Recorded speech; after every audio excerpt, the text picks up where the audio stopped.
ये जीवन क्या है और जीवन का उद्देश्य क्या है? जीवन में आने के बाद हमारे कर्तव्य क्या हैं? एक दिन व्यक्ति जन्म लेता है, शैशवावस्था से बाल्यावस्था, उसके बाद किशोरावस्था, किशोरावस्था के बाद प्रौढ़ावस्था और फिर उसके बाद वृद्धावस्था। और एक दिन ऐसा आता है कि हम इस दुनिया से चले जाते हैं। आते हैं तो कितने लोग होते हैं अपने पास, कितने लोगों से हम लोग घिरे रहते हैं। सुख है, दुख है, खुशियाँ हैं, मिलना जुलना, रहना, खाना पीना, रिश्ते बनाना, नए लोगों से मिलना, मित्रता करना, जीवन में कुछ धन अर्जित करना, पुण्य अर्जित करना, और कभी कभी पाप भी हो जाते हैं। और एक दिन ऐसा आता है कि व्यक्ति आता तो है मुट्ठी बांध के और खाली हाथ चला जाता है।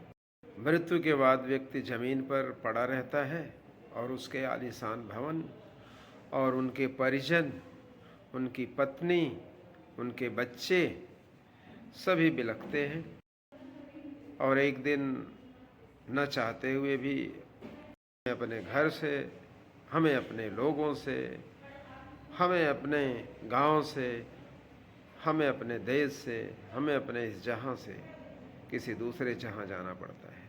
और जब तक हम इस दुनिया में रहते हैं, क्या इसी के लिए, इसी दिन के लिए हम इतना पाप करते हैं, दूसरों के ज़मीन पर कब्जा करते हैं, दूसरों के घर को हड़पना चाहते हैं, दूसरों के धन को चोरी कर लेते हैं।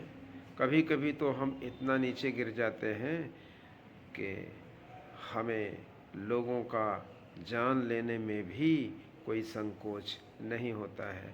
और एक दिन हम ये सब अर्जित करने के बाद इस जहां से चले जाते हैं। क्या हमने कभी सोचा कि क्या इस दुनिया में आने का यही उद्देश्य है? क्या हमने यहाँ आकर के जो किया, क्या इसीलिए यहाँ भगवान ने हमें भेजा था? क्या हम जन कल्याण के कार्य नहीं कर सकते, परोपकार नहीं कर सकते, लोगों के ऊपर दया नहीं रख सकते?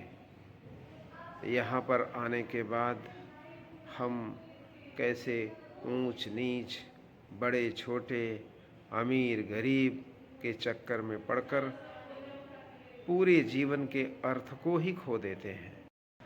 एक दिन एक राजा भी अपने महल से रुखसत हो जाता है और एक दिन वह भी अपने परिजनों को छोड़कर चला जाता है, अपने धाम को छोड़ देता है और एक दूसरे धाम में चला जाता है। धन यहीं रह जाता है, पत्नी यहीं रह जाती है, बेटे बेटियां यहीं रह जाते हैं और सब एक दिन धीरे धीरे इस जहाँ से चले जाते हैं। ना कोई साथ आया था, ना कोई साथ जाता है। फिर भी हम जब इस दुनिया में रहते हैं तो इन चीज़ों को भूल करके पूरी सांसारिकता में खो जाते हैं और अनर्थ कर बैठते हैं, जीवन के अर्थ को भूल जाते हैं, पाप और पुण्य का भेद मिट जाता है। हमारी कोशिश होनी चाहिए कि हमें अपने जीवन में, जब तक जीवन है, किसी के साथ कोई नाइंसाफ़ी नहीं करना चाहिए, किसी के धन को नहीं हड़पना चाहिए, किसी की कीमती वस्तु की चोरी नहीं करनी चाहिए, किसी के साथ विश्वासघात नहीं करना चाहिए। परोपकार करे, सदा सुखी रहे। जीवन का यही अर्थ होना चाहिए कि सभी जिए, हम भी जिए और इस दुनिया में सभी खुशहाल रहें। यहाँ हर इंसान ईश्वर की संतान है। इंसानों में कोई भेद नहीं है, ये सिर्फ मन का भेद है।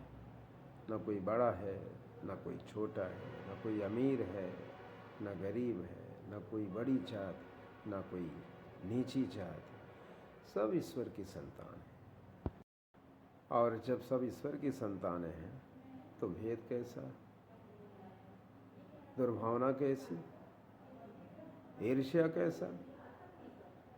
क्यों ना हम सबके साथ प्रेम पूर्ण व्यवहार करें और अपने साथ भी यही मनाएं ईश्वर से कि हमारे साथ भी लोगों का व्यवहार प्रेम पूर्ण हो।